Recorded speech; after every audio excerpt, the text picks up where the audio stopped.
Hej Lars. Hej Niels. Velkommen til. Tak skal du have. Jeg har jo trukket i nytårsspecial. Jeg er simpelthen ikke så festlig som dig. Jeg har ikke nogen butterfly. Jeg er ikke særlig velekviperet i den retning. Prøv at høre, vi er her sådan set kun for at drikke øl. Og lige i skole og sige godt nytår til hinanden og til alle, der følger både dig og mig derude. Sidste gang, der havde jeg jo besøg af vores borgmester, Thomas, som jo fik en udfordring at åbne en øl. Ja. Og lige om lidt, så skulle du prøve at åbne den på samme måde, som Thomas han gjorde det. Men lige inden vi går til det sjove, og det I egentlig ser med for, fordi vi skal jo se, om Lars han rent faktisk kan åbne en øl. Så bare lige, vi mænd, vi hænger virkelig ved sundheden generelt i Danmark. Der er rigtig mange mænd, der desværre ikke får et særligt langt liv, og der er rigtig mange af os, der skal igennem forfærdelige ting og sager, inden vi skal herfra. Og det er ikke sjovt. Hvad fanden gør vi med alle de der mænd, der sidder hjemme i sofaen og kigger på YouTube? Jeg er jo nok det dårligste læreeksempel, fordi jeg lever jo selv i overhalingsbanen rent tidsmæssigt med både egen virksomhed og byrådsarbejde, og der er ikke så meget tid til mig selv. Så jeg prøver jo indimellem at komme ud og købe et lille program hos dig, og så hopper jeg på noget andet og på noget tredje. Ja. Og det er jo ikke specielt nemt at hverken at smide kilo, gå de ture man skal, eller i det hele taget passe på sig selv. Man har jo tendens til at komme omvendt i den værdipyramide, man egentlig godt ved, man skal bruge. Ja. Så det vi kan gøre, det er jo det, som du gør her. Det er jo, at vi lige får gjort opmærksom på det, får hanket op i os selv, og uanset om det er nytår, eller det er hen over året, så er der altid en god anledning til at justere på sine vaner. Jeg var på et kostkursus på et tidspunkt, hvor der var en, der sagde, at det er fint nok, hvis du gerne vil have en base, men så spis en halv base. Hvis du drikker 4 cappuccino om dagen, så drik 2 cappuccino om dagen. Du behøver ikke at gøre det helt dårligt, og din egen bog, Altæderen, er jo et godt eksempel på, at man kan godt have det sjovt, man kan også godt få noget fast food, man kan godt få nogle lækkerier. Man skal bare huske, at den samlede mængde skal være fornuftig. Og der kan jeg godt lide din måde at gøre det på, hvor det er med lidt humor, så vi ikke har den her formanende pegefinger. Ja, fordi så står vi mænd jo af, ikke? Altså, det er vi ikke så gode til. Som jeg siger, når min kone, hun bemærker, at jeg har åbnet en øl på en hverdag, så drikker jeg jo 2 eller 3, fordi det skal fandme ikke hedde. Præcis. Så dumme er vi. Ja. Men Lars, jeg tænker bare, du får udfordringen. Det er egentlig en øl og en bog. Thomas han var noget tid om at åbne den. Jeg hørte jo dig lidt kægt, inden du kom her og sagde, at det kan du gøre meget bedre. Men det er sådan set bare opgaven. Ja. Så åbne en øl med. Skal man virkelig misbruge din fine bog til det? Det må man meget gerne. Vi skænker den til almennyttig for. Sådan der. Ja. Det er da en ringen paperback, du har fået her. Lad os se. Kan man ikke bruge tænderne? Nej. Man skal bruge bogen. Opgaven er at bruge bogen, ja. Det var Sørens. Jeg tror, du har limet den her prop. Der lød en god lyd der. Ja. Det er bare. Jeg tror, du skal bare fortsætte, tror jeg. Ja, den her, den duer jo ikke, vel? Det er jo en... Du må have en tykkere kvalitet i bøgerne fremover. Tak. Jeg udkommer i en hardback næste gang. Præcis. Lad os lige smage på den her. Det var en alkoholfri øl fra det danske bryggeri, der hedder Mikkeler.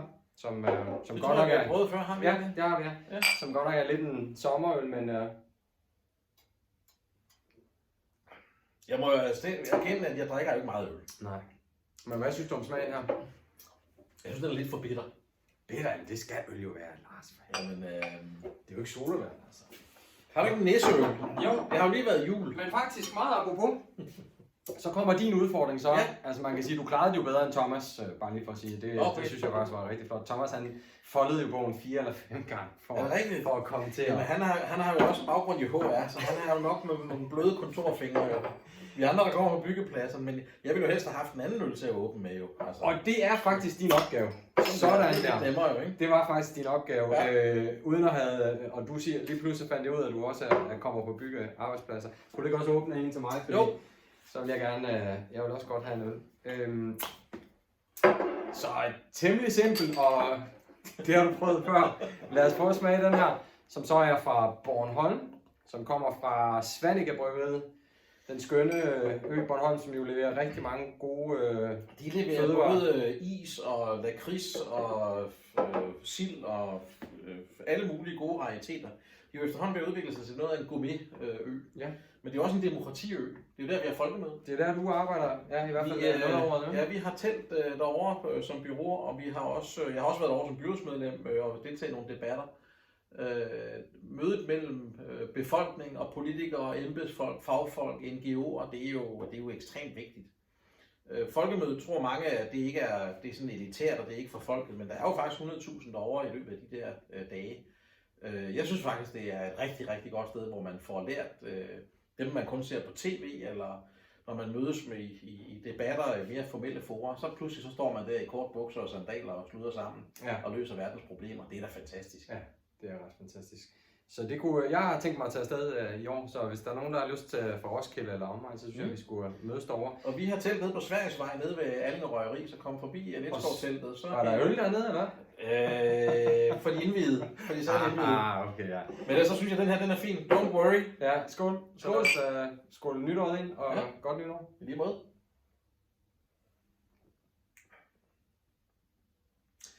Alkoholfri brownie, den kommer altså noget bedre ud af det end den anden, synes jeg. Ja, men og rent, hvad kan man sige, nu rammer du også noget af din smagsløg, jeg godt kan lide, for der er jo, hvad kan man sige, lidt mere karamel og lidt mere sødme i de mørke øl, ikke?